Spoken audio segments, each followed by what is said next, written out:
శాంతి. సూరజ్భాయిజీ చెప్పిన ఆస్కా పురుషార్థ్. ఈరోజు 3 జనవరి.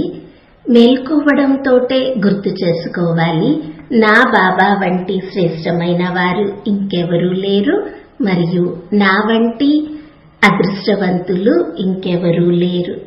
ఇలా మేల్కోవడంతోటే ప్రభు ప్రాప్తుల గీతము పాడాలి.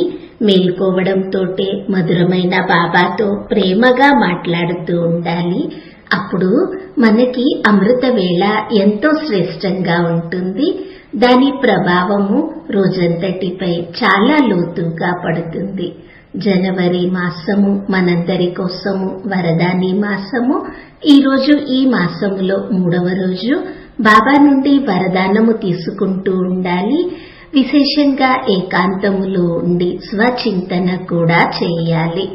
నా జీవితానికి లక్ష్యము ఏమిటి? ఇలా తనతో తాను మాట్లాడుకోవాలి. బాబా వద్దకి దేనికోసము వచ్చాము? ఏదైతే మనము చేయవలసి ఉన్నదో అదే చేస్తూ ఉన్నామా? ఇలా పరిశీలించుకోవాలి. స్వయంలో దృఢత్వముతో ఒక సుందర సంకల్పము చేయాలి.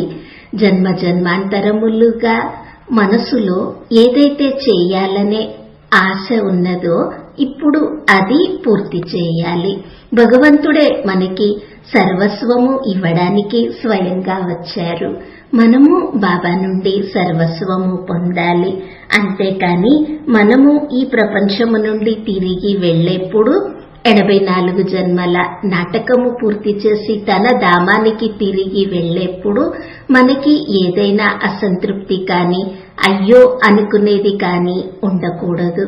వాహ బాబా వాహ, వాహ నా భాగ్యము అనే గీతములు పాడుతూ వెళ్ళగలగాలి. బాబా నుండి నేను సర్వస్వము పొందాను అనే చింతన మనము ఏకాంతంలో చేస్తూ ఉండాలి. స్వయానికి స్వయమే లిఫ్ట్ ఇచ్చుకోవాలి. స్వయానికి స్వయమే ముందుకి తీసుకువెళ్తూ ఉండాలి. స్వయానికి స్వయమే టీచర్గా అవ్వాలి. ఈ కాలము కేవలం భాగ్యశాలి ఆత్మలకి మాత్రమే ప్రాప్తిస్తుంది. ఈ ప్రభు మిలనము పరమ సౌభాగ్యశాలి ఆత్మలకి మాత్రమే ప్రాప్తిస్తుంది. మరి ఇది మనకి ప్రాప్తించినది. మనము దీని చేత పూర్తిగా లాభము పొందాలి.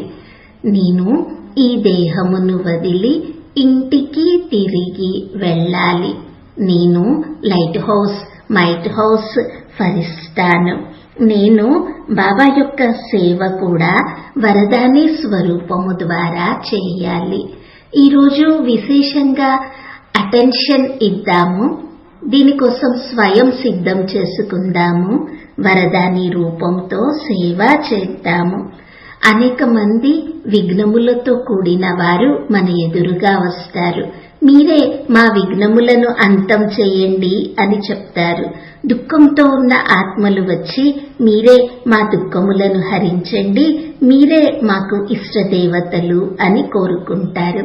మరి మనము ఇష్టదేవతా స్వరూపంలో స్థిరపడి మనకి బాబా నుండి లభించిన విఘ్న వినాశక వరదానమును జాగృత స్వరూపంలో ఉంచి దానిని యాక్టివేట్ చేస్తూ అందరి విఘ్నములను మనము అంతం చేయాలి. ఇప్పుడు ఈ సేవని మనము ప్రారంభించాలి. ఎదురుగా అనేక మంది వస్తారు. మనము వారికి దృష్టిని ఇవ్వాలి. సుందర సంకల్పము చేయాలి. ఆత్మిక దృష్టితో వారిని చూస్తూ సేవ చేయాలి.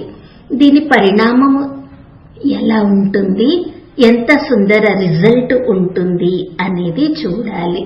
ఈ రోజంతా చాలా డీప్ సైలెన్స్ లో ఉందాము. ఎంత చక్కటి అవకాశము! భగవంతుడే తృప్తి చెందారు. భగవంతుని నుండి సర్వస్వము పొందే సువర్ణ అవకాశము ఇది. దీనిని మనము కోల్పోకూడదు. ఈ అవకాశము జార విడుచుకోకూడదు. ఈ రోజంతా అభ్యాసం చేద్దాము. 84 జన్మల నాటకము ఇప్పుడు పూర్తయినది. చూసుకోవాలి, ఎలా సత్యయుగానికి వచ్చాము, అక్కడ ఎలా ఉండేవారము. క్షణాలు, నిమిషాలు, గంటలు, రోజులు గడిచిపోతూ నెలలు గడిచిపోయాయి. సంవత్సరాలు గడిచిపోయాయి. కలియుగ అంతానికి చేరుకున్నాము. ఇప్పుడు ఇక్కడున్నవన్నీ వదిలి ఇంటికి తిరిగి వెళ్ళాలి. అలా శాంతిధామానికి చేరుకొని అక్కడ శాంతిధామ లోతైన శాంతిని అనుభవం చేసుకుందాము. ఓం శాంతి.